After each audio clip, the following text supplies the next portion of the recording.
Yeah, I mean, we've got another tough road game, back-to-back road games in the SEC. Last one didn't go the way we wanted it to. I thought our guys showed a lot of character, though, by fighting back in the game like they did. We've had a couple practices since then. We went yesterday and today. I thought, we've got to get our offense back flowing. So we worked a lot on that. Thought the ball moved a little bit better in practice. Hopefully it carries over to the game. Defensively we've been pretty good, but our starts haven't been great. We've got to get a sense of urgency to start the game out with that we had. In video, usually I do a full cleanup. Pretty much what we did is show the first 5 minutes of that game. And then if you looked at the first 5 minutes up until the first media time out of that Missouri game, and then you looked at that 5-minute stretch where we took a 20-point lead and cut it to 1 from the 6 minutes to go to just over a minute to go.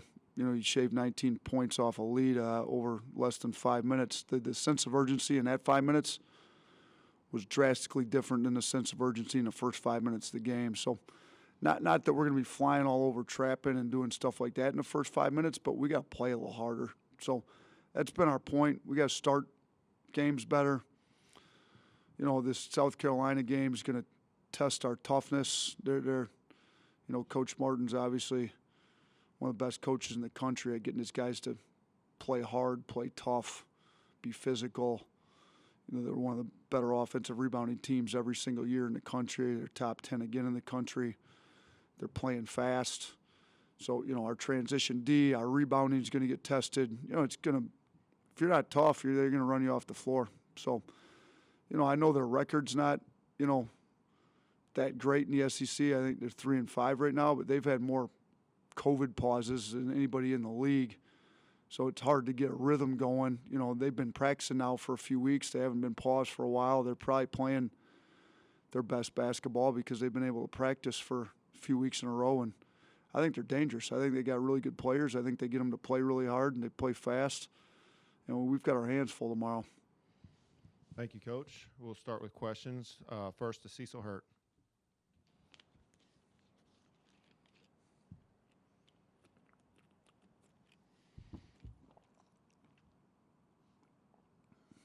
Go ahead, Cecil. Sorry about that, Coach.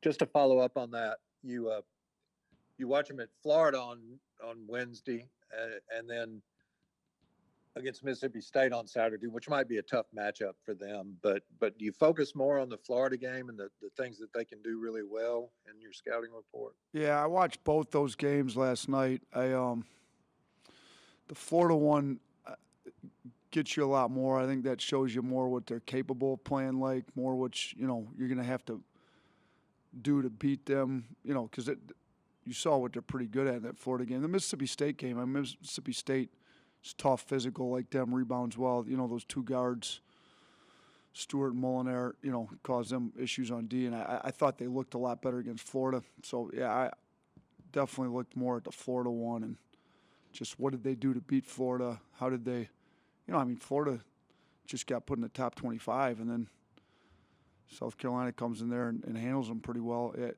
in Florida. So that's what I'm saying. Like, they're a good team, South Carolina is. They've just been, this COVID stuff, for whatever reason, they've had a lot more shutdowns than everybody else had, and it's hard. I think it's been hard for them to get a rhythm going.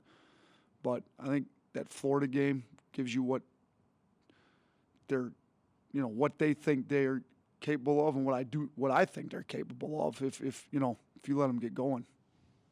Let's go to Michael Casagrande next.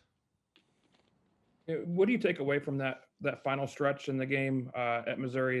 The momentum, is there momentum you can take out of that stretch? And did you see that coming in the game? Were you surprised at all at the way they respond at the end? You know what? I do think you can use that momentum. We talked about it the next day. It's hard to talk about it right after the game. I tried to mention it, but guys were pretty dejected that we had taken that first loss in conference. So, when we got back and met on Sunday, and we talked about, if we give the same effort we did in that second half, particularly that, last 6 minutes of the game for the full 40, like, we're not in that position. So, you got to learn from every loss. And did I see it coming? I'll say this, even when stuff wasn't going well for us, when we were still down 20, it was 22 points with 13 minutes to go. It was still 20 with 6 minutes to go. But I thought kind of from that 13, 14-minute stretch down to 6, we were playing hard. We just, we're missing layups, getting some offensive putbacks and missing them. I just told that, Rojas gets fouled, goes 0 for 3 at the line, but we were playing hard. So during those two kind of media timeouts, under 12, under 8, I said, look, if we play this hard, I can live with a loss like this. Let's just play really. And then I just said, look, I just think if we play this hard, we're not going to lose.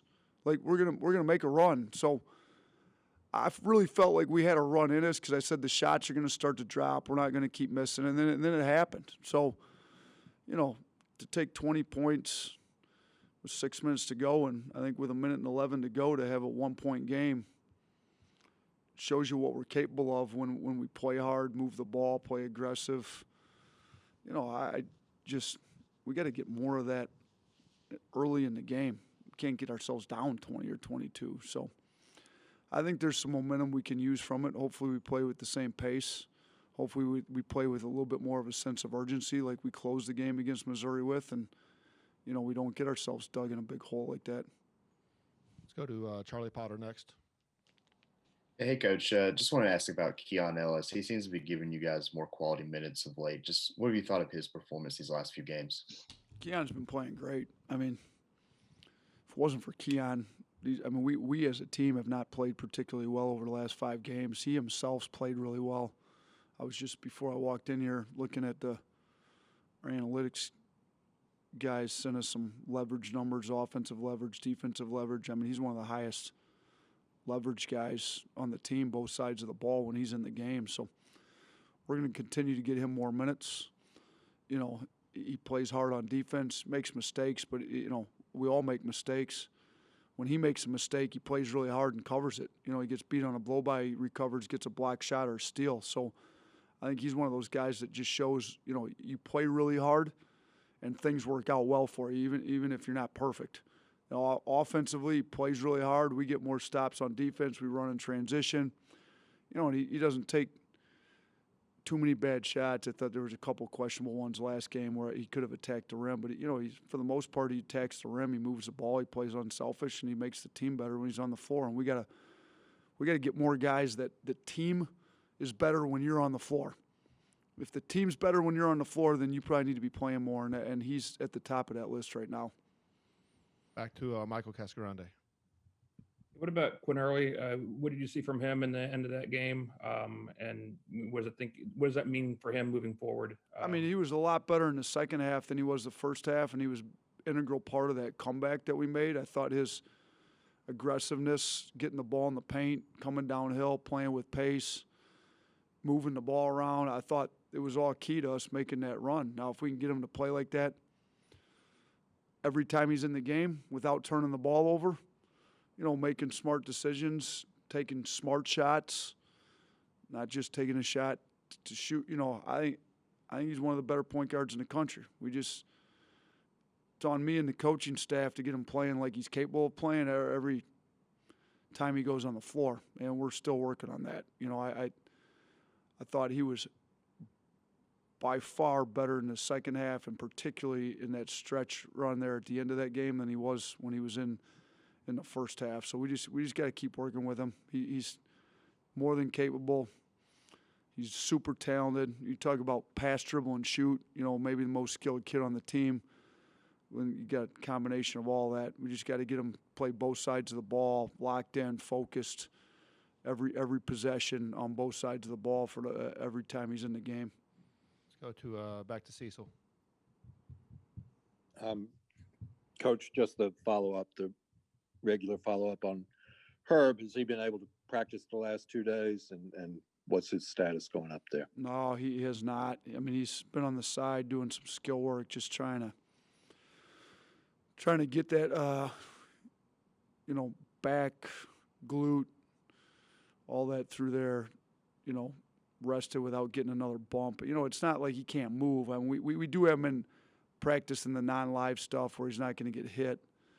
we're just running through their plays where it's not live and kind of running through our offense and doing some skill work. But whenever there's a chance he can get hit, we're just trying to avoid that happening. So we're going to see what he feels like in the morning. Clark felt like it got loosened up a lot more today. They went in the pool. They've been doing pool workouts. Clark had him in the pool before we met today. He said he looked better, he's moving better. We had him off on the side. When we shoot at their place tonight, we'll, get him another skill workout, see if we, see how he's feeling that way, and then see what it feels like tomorrow. I mean, if, we've talked about if it doesn't heal up here quickly and make significant progress, sitting him for a game just to see if we can't rest it. We've had that discussion for a week and a half now or so, but he just, it just keeps getting better. He keeps feeling like, and he wants to play, and it's hard to tell a kid he's not going to play when the injury's definitely getting better, and there's no guarantee that it would get better sitting. It's just, you avoid it getting hit if he doesn't play. But we're going to reevaluate that all in the morning. All right. Thank you, Coach. Appreciate it. Yep.